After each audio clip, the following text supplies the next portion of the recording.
Les babouins ont toujours une réserve d'eau cachée. C'est un secret qu'ils ne révèlent jamais à personne. Parfois, un chasseur Magalegadi s'aventure dans le désert, mais il ne sait pas, comme le bushman, extraire l'eau des racines. Heureusement, il a sa propre technique tout aussi efficace. Lorsqu'il sait qu'un babouin l'observe, ce qui ne manque jamais d'arriver car les babouins sont très curieux, il creuse laborieusement un trou dans une fourmilière. Puis il met des grains de melon sauvage dans le trou et les fait tomber au fond.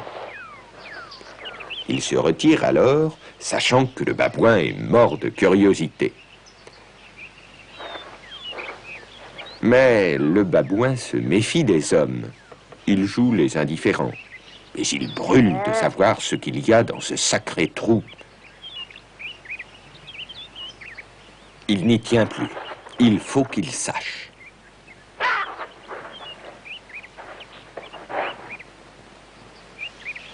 Il glisse la main, prend la poignée de grains, et le poing refermé ne peut plus sortir.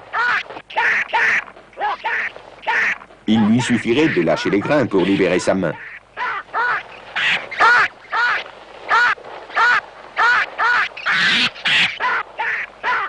Mais quand il y pense, il est trop tard.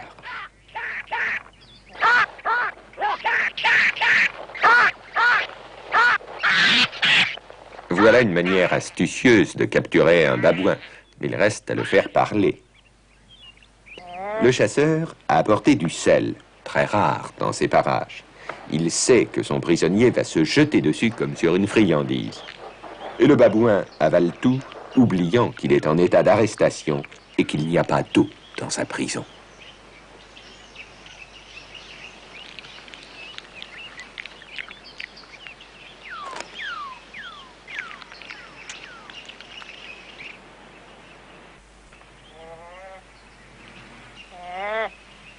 Et le chantage commence.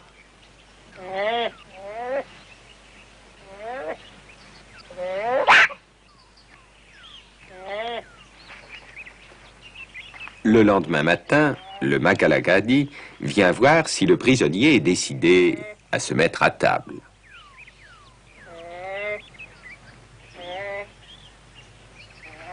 Le lavage de cerveau a été efficace.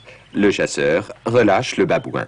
Il sait que ce dernier va courir à son réservoir secret sans se soucier d'être filé.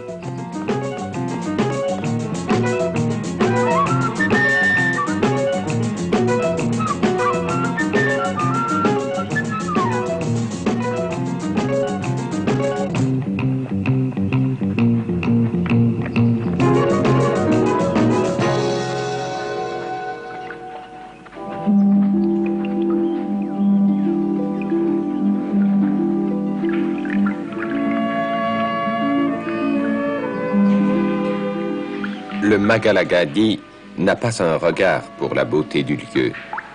Seule l'eau lui paraît belle.